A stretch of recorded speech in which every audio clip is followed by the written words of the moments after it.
चुनाव प्रचार के कुछ अंतिम घंटे बचे हैं। हर पार्टी की चुनाव मुहिम अपनी पीक के ऊपर है, एक चोटी के ऊपर है। श्री राहुल गांधी जी भी एक के बाद एक रैलीज कर रहे हैं पंजाब में और दूसरे प्रदेशों में भी हिंदुस्तान के। आज हम आपके सामने पेश हुए हैं श्री राहुल गांधी जी की पटियाला रैली लेकर आपके सामने। आओ चलिए सुनते हैं श्री राहुल गांधी जी ने पटियाला रैली में क्या कहा।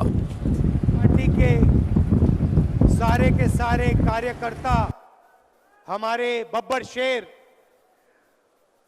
भाइयों और बहनों, पंजाब के युवाओं, किसानों, आप सबका यहां बहुत बहुत स्वागत। इतनी गर्मी में आप आए, दूर दूर से आए, मेरी बात सुनने आए, दिल से आपका धन्यवाद करना चाहता हूं। कुछ साल पहले मैं लोकसभा में धर्मवीर गांधी जी से मिला और पहले मुझे पता लग गया कि गांधी जी कांग्रेस पार्टी की विचारधारा के व्यक्ति हैं।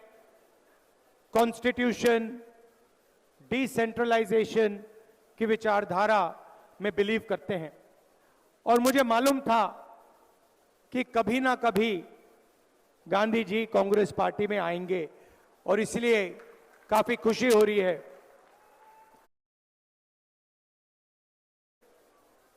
किसी के पास बैनर है, उस पे लिखा है नफरत के बाजार में मोहब्बत की दुकान।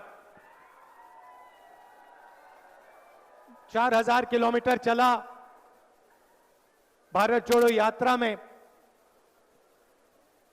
कन्याकुमारी से कश्मीर तक, पंजाब से निकला और भारत जोड़ो यात्रा का लक्ष्य नफरत के बाजार में मोहब्बत की दुकान खोलने का था। मगर मैं ये काम 5-10 साल से कर रहा हूं। आपके जो कैंडिडेट हैं ये काम हर रोज सुबह 50 साल से ये कर रहे हैं। हर रोज गांधी जी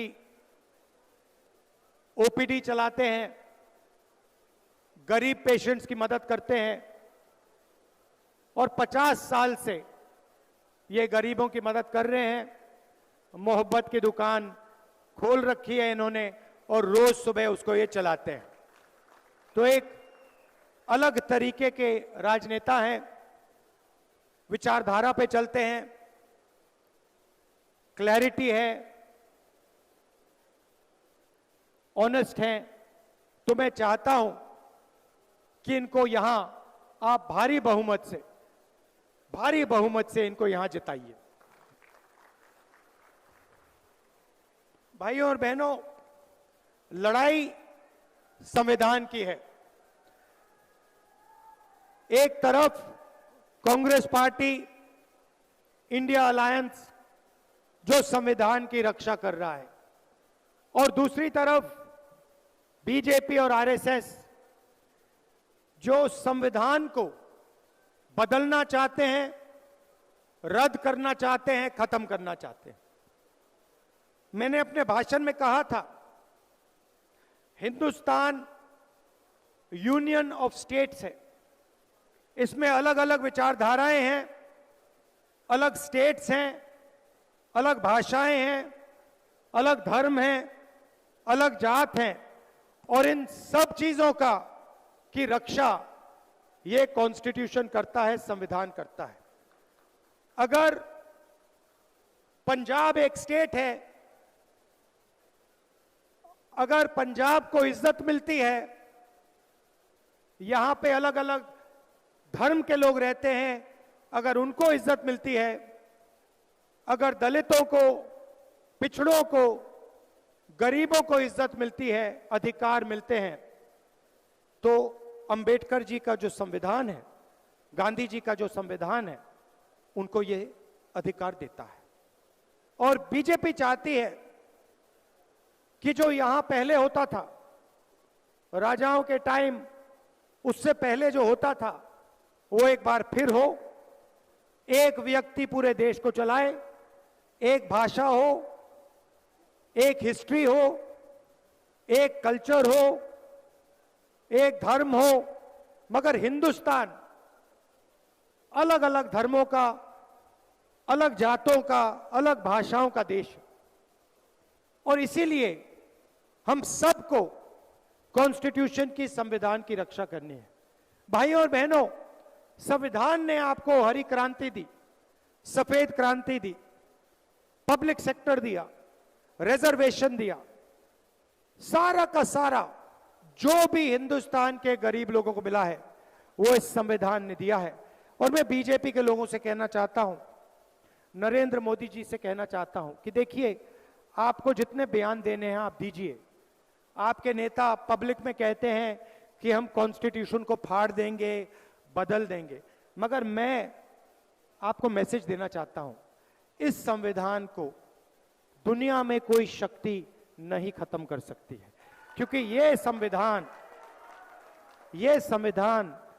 हिंदुस्तान का संविधान है, ये हिंदुस्तान के लोगों की आवाज है, ये हिंदुस्तान के लोगों का इंस्पिरेशन है। तो आपको जो बोलना है बोलिए, मगर आप इस काम को पूरा नहीं कर पाओगे, क्योंकि हम सारे एक साथ मिलकर आपके खिलाफ खड़े हैं। आपको हम ये काम नहीं करने देंगे।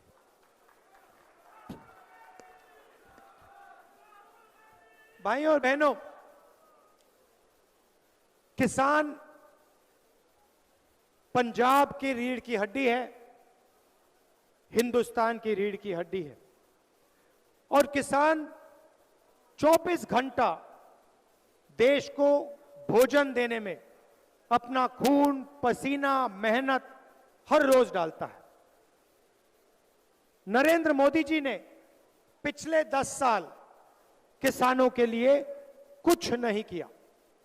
अरबपतियों का कर्जा माफ किया, अरबपतियों को सब फैसिलिटी दी, मगर किसानों को उन्होंने 3 काले कानून दिए। जब किसान सड़क पे उतरे, पंजाब के, हरियाणा के, राजस्थान के, महाराष्ट्र के किसान जब सड़क पे उतरे, नरेंद्र मोदी जी ने उन्हें आतंकवादी कहा। 700 किसान शहीद हुए, आज तक उनको शहीद का दर्जा नहीं दिया।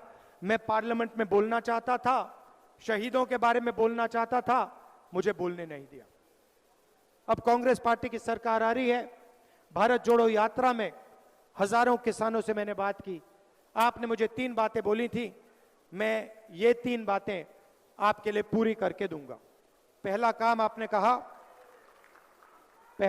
आपने कहा और आपने मुझे सवाल पूछा, राहुल जी, अरबपतियों का लाखों करोड़ रुपए कर्जा माफ होता है, किसानों का एक बार यूपीए सरकार ने माफ किया, नरेंद्र मोदी जी ने 10 साल में नहीं किया। क्या जब आपकी सरकार आएगी आप किसानों का कर्जा माफ करोगे? उस सवाल का जवाब मैं आपको देना चाहता हूं। हमारा पहला काम किसानों का कर्जा माफ करने का होगा। मगर हम सिर्फ एक बार कर्जा माफी की बात नहीं है। हम चाहते हैं कि जब भी किसानों को जरूरत हो उनका कर्जा माफ हो। इसीलिए हम सरकार में एक संस्था बनाएंगे जिसका काम किसान कर्जा माफी का रिकमेंडेशन करने का होगा। जब भी यह संस्था सरकार को कहेगी कि हिंदुस्तान के किसानों को कर्जा माफी की जरूरत है, हम किसानों का कर्जा माफ आपके लिए करके दे देंगे। 2 बार, 3 बार, 4 बार, जितनी भी बार आपको जरूरत होगी हम आपका कर्जा माफ करके आपको देंगे। दूसरा काम, आपने कहा था कि हर प्रोडक्ट के लिए लोगों को सही दाम मिलता है। टूथपेस्ट के लिए, शर्ट के लिए, पैंट के लिए, घड़ी के लिए मार्केट में दाम लिखा होता है, मगर जब किसान अपना अनाज, धान, शुगरकेन, आलू बेचता है तो उसे कभी भी सही रेट नहीं मिलता है। एक्सपोर्ट इंपोर्ट पॉलिसी को बदल दिया जाता है, खेल खेले जाते हैं और किसान को कभी भी सही दाम नहीं मिलता। इसीलिए हमारा दूसरा काम किसानों के लिए कानूनी मिनिमम सपोर्ट प्राइस हम आपको और हिंदुस्तान के किसानों को देने जा रहे हैं। कम से कम दाम की गारंटी आपको हिंदुस्तान की सरकार देगी। नरेंद्र मोदी जी ने साफ कहा कि वो ये काम नहीं करने जा रहे हैं। मैं आपको इस स्टेज से गारंटी दे रहा हूं कि किसानों का कर्जा माफ होगा और किसानों को मिनिमम सपोर्ट प्राइस कानून से दिलवाई जाएगी। आखिरी काम किसानों के लिए, आपने कहा कि बीमा योजना का फायदा 16 कंपनियों को होता है, नुकसान होता है, तूफान आती है, आंधी आती है, हमें पैसा नहीं मिलता। महीनों हम फोन लगाते रहते हैं, ईमेल करते रहते हैं, कंपनी हमारा बीमा का पैसा नहीं देती। इसीलिए हम बीमा योजना को बदलेंगे, किसान फ्रेंडली बीमा योजना बनेगी, कॉर्पोरेट फ्रेंडली नहीं, किसान फ्रेंडली होगी। और हम कानून बनाएंगे, 30 दिन के अंदर आपका बीमा का पैसा आपके खाते में आपको मिलेगा। सबसे क्रांतिकारी काम, भाइयों और बहनों, नरेंद्र मोदी जी ने 22 अरबपति बनाए। अदानी जी को एयरपोर्ट्स दिए, पोर्ट्स दिए, डिफेंस इंडस्ट्री दी, सोलर पावर दिया, विंड पावर दिया, पावर प्लांट्स दिए, खदान दिए, सारा का सारा एक व्यक्ति को पकड़ा दिया। पूरा हिंदुस्तान जानता है कि अमित शाह, नरेंद्र मोदी जी और अदानी जी एक दूसरे के मित्र हैं। अदानी जी की शेयर प्राइस देखिए, पता लग जाएगा। जिस दिन नरेंद्र मोदी प्रधानमंत्री बने उस दिन के बाद अदानी जी की शेयर प्राइस बढ़ती जा रही है, बढ़ती जा रही है, बढ़ती जा रही है। अब उन्होंने 22 अरबपति बनाए, हम करोड़ों लाखपति बनाने जा रहे हैं। भाइयों और बहनों, हिंदुस्तान के सबसे गरीब लोगों की लिस्ट बनेगी। पंजाब के सबसे गरीब परिवार, बाकी प्रदेशों के सबसे गरीब परिवारों की लिस्ट बनेगी। हर परिवार में से एक महिला का नाम चुना जाएगा और 5 जुलाई को करोड़ों महिलाओं के बैंक अकाउंट में इंडिया की सरकार, कांग्रेस पार्टी की सरकार महीने का 8,500 रुपए खटाखट अंदर डालेगी। प्रेस वाले कहेंगे कि देखो सरकार गरीबों की आदत बिगाड़ रही है, और मैं प्रेस वाले से कहूंगा कि आपने ये बात ज्यादा बोली तो 1 लाख रुपए नहीं, हम 2 लाख रुपए देना शुरू कर देंगे। भाइयों और बहनों, ये हमारे नहीं हैं, ये किसानों के नहीं हैं। मैंने इनको मित्र कहा, मगर ये अदानी जी के मित्र हैं, 24 घंटा उनका काम करते हैं, नरेंद्र मोदी जी का चेहरा दिखाते हैं। तो हर महिला, गरीब महिला के बैंक अकाउंट में 8,500 रुपए खटाखट साल का 1 लाख रुपया करोड़ों महिलाओं के बैंक अकाउंट में डालेंगे। आशा और आंगनवाड़ी में जो महिलाएं काम करती हैं उनकी आमदनी दुगनी होगी, और मनरेगा में आज 250 रुपए मिलते हैं, हमारी सरकार मनरेगा के मजदूरों को 400 रुपए देगी। युवाओं को कहना चाहता हूं, नरेंद्र मोदी जी ने आपको अग्निवीर योजना दी। नरेंद्र मोदी की सोच है कि 2 तरीके के शहीद होने चाहिए। एक अमीर घर का बेटा जिसे सारी की सारी फैसिलिटीज मिले, पेंशन मिले, कॉम्पनसेशन मिले, शहीद का दर्जा मिले, कैंटीन मिले, और दूसरा गरीब घर का बेटा जिसे 6 महीने की ट्रेनिंग दी जाए, कॉम्पनसेशन ना मिले, पेंशन ना मिले, शहीद का दर्जा ना मिले, कैंटीन ना मिले। ये भाइयों और बहनों हिंदुस्तान की सेना पर अपमान है। हिंदुस्तान के जवानों को नरेंद्र मोदी ने मजदूर बना दिया है।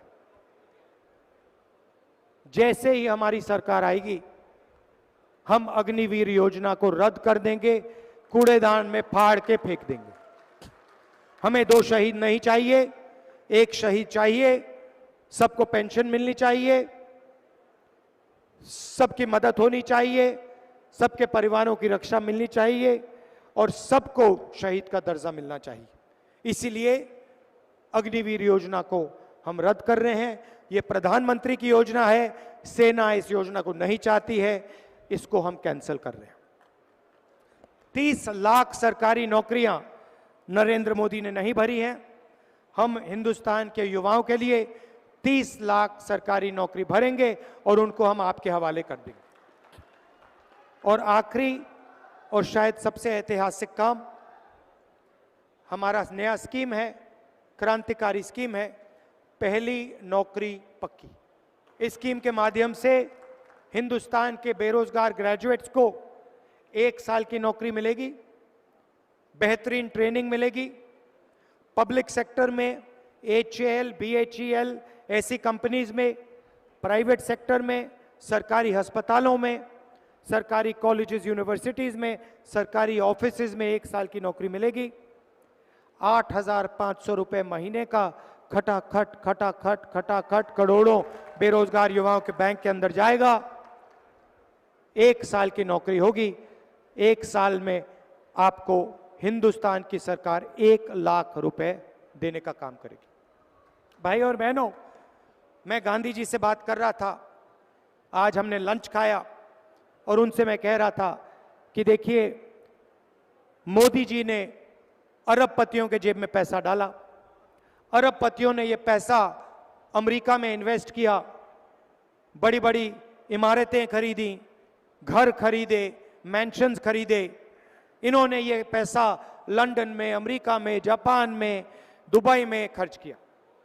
अब हम चाहते हैं कि करोड़ों महिलाओं के बैंक अकाउंट में, करोड़ों युवाओं के बैंक अकाउंट में, किसानों के बैंक अकाउंट में पैसा डालेंगे। ये पैसा आप हिंदुस्तान में खर्च करोगे, भारत में खर्च करोगे, गांव में खर्च करोगे, शहरों में खर्च करोगे। क्या करोगे आप माल खरीदोगे, मोबाइल फोन खरीदोगे, scooter, motorcycle, shirt, pant, toothbrush, toothpaste, ये चीजें आप खरीदोगे। जैसे ही आप चीजें खरीदोगे वैसे ही इन चीजों का डिमांड बढ़ेगा और हिंदुस्तान की फैक्ट्रियां चालू हो जाएंगी। जो फैक्ट्रियां आज बंद पड़ी हैं, नरेंद्र मोदी जी ने नोटबंदी से, GST से ये जो फैक्ट्रियां बंद की हैं, ये फैक्ट्रियां चालू हो जाएंगी और हिंदुस्तान के बेरोजगार युवाओं को एक बार फिर रोजगार मिलना शुरू हो जाएगा। हम चेन बना रहे हैं। पहले आपके जेब में पैसा डालेंगे, आप माल खरीदोगे, फैक्ट्रियां माल बनाएंगी, फैक्ट्रियों में आपको रोजगार मिलेगा। आपके जेब में और पैसा आएगा, आप और माल खरीदोगे, फैक्ट्रियां और तेजी से चलेंगी। हम इकोनॉमी को जंप स्टार्ट करने की कोशिश कर रहे हैं। नोटबंदी ने और गलत GST ने इकोनॉमी को ठप कर दिया, सुला दिया है। जैसे गाड़ी में पेट्रोल डाला जाता है चाबी घुमाने से पहले, वैसे ही हम आपके जेब में पैसा डाल रहे हैं। एक प्रकार से हम हिंदुस्तान की अर्थव्यवस्था में पेट्रोल डाल रहे हैं। उसके बाद सरकार बनेगी, चाबी घुमाएंगे और हिंदुस्तान की अर्थव्यवस्था स्टार्ट हो जाएगी। ये हमारी सोच। अंत में फिर दोहराना चाहता हूं, कॉन्स्टिट्यूशन की लड़ाई है, अंबेडकर जी का कॉन्स्टिट्यूशन है। ये हिंदुस्तान के हर सिटीजन का फर्ज है कॉन्स्टिट्यूशन की रक्षा करना। तो मिलकर हम कॉन्स्टिट्यूशन, संविधान की रक्षा करेंगे और बीजेपी के नेताओं को दिखाएंगे कि इस कॉन्स्टिट्यूशन को कोई नहीं मिटा सकता, अंबेडकर जी के कॉन्स्टिट्यूशन को कोई नहीं मिटा सकता, संविधान को कोई नहीं छू सकता। सरकार चले तो किसानों के लिए, मजदूरों के लिए, गरीबों के लिए चलनी चाहिए। नरेंद्र मोदी जी ने सब कुछ अरबपतियों के लिए किया। अग्निवीर भी अदानी जी की मदद करने के लिए किया, GST भी अरबपतियों के लिए किया। हमें बहुत कुछ काम करना पड़ेगा, मगर हम गरीबों की सरकार चलाएंगे, किसानों की मदद करेंगे, मजदूरों की मदद करेंगे और आपके जेब में डायरेक्ट पैसा डालने का हम काम करेंगे। अंत में गांधी जी को भारी बहुमत से जिताइए, बड़ी से बड़ी मार्जिन से जिताइए और इसको लोकसभा में भेजिए। ये आपकी आवाज लोकसभा में उठाएंगे, आपके जो मुद्दे हैं उनकी रक्षा करेंगे और गारंटी करके आप उनको यहां जिताइए। दिल से आपका धन्यवाद। एक बार फिर आप गर्मी में आए। जय हिंद, जय पंजाब। जिला कांग्रेस कमेटी पटियाला देहात और शहर से निवेदन करूंगा कि राहुल गांधी जी को सम्मानित करें। ਸਮਾਜਿਕ ਤੇ ਸਿਆਸੀ ਤੌਰ ਤੇ ਗੰਭੀਰ ਚੁਣੌਤੀਆਂ ਦਾ ਸਾਹਮਣਾ ਕਰ ਰਿਹਾ ਹੈ ਅਤੇ ਪਿਛਲੇ 10 ਸਾਲ ਤੋਂ ਦੇਸ਼ ਨੂੰ ਚੰਦ ਅਰਬਪਤੀਆਂ ਕੋਲ ਗਹਿਣੇ ਰੱਖਿਆ ਜਾ ਰਿਹਾ, ਵੇਚਿਆ ਜਾ ਰਿਹਾ ਹੈ। ਗਰੀਬ ਅਮੀਰ ਦਾ ਪਾੜਾ ਲਗਾਤਾਰ ਵੱਧ ਰਿਹਾ ਹੈ। ਮਹਿੰਗਾਈ ਤੇ ਬੇਰੁਜ਼ਗਾਰੀ ਦੇ ਕਾਰਨ ਲੋਕਾਂ ਦੀਆਂ ਮੁਸ਼ਕਲਾਂ ਵਿੱਚ ਅਥਾਹ ਵਾਧਾ ਹੋਇਆ ਹੈ। ਸਾਰਾ ਮੁਲਕ ਤਰਾਹੀ ਤਰਾਹੀ ਕਰ ਰਿਹਾ ਹੈ। ਇਸ ਦੀ ਲੋਕਾਂ ਦੀ ਜ਼ਿੰਦਗੀ ਨਾਲ ਜੁੜੇ ਅਸਲੀ ਮੁੱਦਿਆਂ ਤੋਂ ਸਰਕਾਰ ਦਾ ਕੋਈ ਧਿਆਨ ਨਹੀਂ ਹੈ। ਲੋਕਾਂ ਦੇ ਮੁੱਦਿਆਂ ਤੋਂ ਧਿਆਨ ਭਟਕਾਉਣ ਲਈ ਸਮਾਜ ਅੰਦਰ ਧਰਮ ਦੇ ਨਾਂ ਤੇ ਵੰਡੀਆਂ ਪਾ ਕੇ ਸਮਾਜਿਕ ਤਾਣੇ ਬਾਣੇ ਅੰਦਰ ਨਫ਼ਰਤ ਦੇ ਬੀਜ ਬੀਜੇ ਜਾ ਰਹੇ ਹਨ। ਹਿੰਦੂ ਮੁਸਲਮਾਨ ਕਰਕੇ, ਮੰਦਿਰ ਮਸਜਿਦ ਕਰਕੇ, ਗਊ ਮਾਤਾ ਦਾ ਨਾਂ ਲੈ ਕੇ ਲੋਕਾਂ ਅੰਦਰ ਇੱਕ ਨਫ਼ਰਤ ਦਾ ਮਾਹੌਲ ਕਾਇਮ ਕੀਤਾ ਜਾ ਰਿਹਾ ਹੈ। ਜਮਹੂਰੀ ਸੰਸਥਾਵਾਂ, ਚਾਹੇ ਇਲੈਕਸ਼ਨ ਕਮਿਸ਼ਨ ਹੋਵੇ, ਚਾਹੇ ਮੀਡੀਆ ਹੋਵੇ, ਚਾਹੇ ਅਖਬਾਰਾਂ, ਟੀਵੀ, ਰੇਡੀਓ, ਕੁਝ ਵੀ ਹੋਵੇ, ਉਹਨਾਂ ਦੀ ਆਜ਼ਾਦੀ ਭੰਗ ਕਰਕੇ CBI, ED ਨੂੰ ਆਪਣੀ ਜੇਬੀ ਜਥੇਬੰਦੀ ਬਣਾ ਕੇ ਭਾਜਪਾ ਸਰਕਾਰ ਉਹਨਾਂ ਦੀ ਜੋ ਆਜ਼ਾਦਾਨਾ ਹਸਤੀ ਹੈ ਉਹਨੂੰ ਖੇਰੂ ਖੇਰੂ ਕਰ ਰਹੀ ਹੈ ਅਤੇ ਸੰਵਿਧਾਨ ਤੱਕ ਨੂੰ ਖਤਰਾ ਖੜਾ ਕਰ ਦਿੱਤਾ ਗਿਆ ਹੈ। ਸੰਵਿਧਾਨ ਬਦਲਣ ਦੀਆਂ ਗੱਲਾਂ ਹੋਣ ਲੱਗੀਆਂ ਹਨ। ਅਜਿਹੀਆਂ ਹਾਲਤਾਂ ਵਿੱਚ ਦੇਸ਼ ਨੂੰ ਤਬਾਹ ਕਰਨ ਵਾਲੀਆਂ ਤਾਕਤਾਂ ਦੇ ਖਿਲਾਫ ਰਾਹੁਲ ਗਾਂਧੀ ਜੀ ਵੱਲੋਂ ਲਗਾਤਾਰ RSS ਤੇ ਭਾਜਪਾ ਦੇ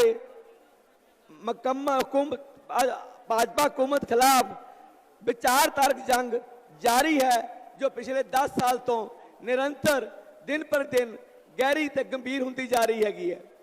सो राहुल गांधी जी ने समय ते सियासत दी हालतां मुताबिक सूटड़ बूटड़ सरकार, डरो मत, अनेकता च एकता, भारती गणराज का जो ये संघ बड़ा करैक्टर है कि भारत राज्यों का संघ है, अपने फरवरी 84 के फरवरी 2022 के भाषण में यह स्पष्ट किया कि भारत राज्यों का संघ है तो हर मुल्क दी विलक्षणतावां लई कदर करना और अनेकता च एकता की पालना करना यह साडा सब का फर्ज है, हर सरकार का फर्ज है। इत्थे ही बस नहीं, हम दो हमारे दो कह के पहला सूटड़ बूटड़ सरकार, फिर हम दो हमारे दो कह के जो भारतीय अर्थव्यवस्था में अरबपतियां कब्जा हो रहा सीगा, ਜਿਹੜੇ आम लोगों ਨੂੰ ਤੇ आम पार्टियों ਨੂੰ ਬਾਅਦ पता लग्या राहुल गांधी जी की रहनुमाई में भारत के लोगों ਨੂੰ बहुत ही पहला चौकस कर दिता सीगा कि देश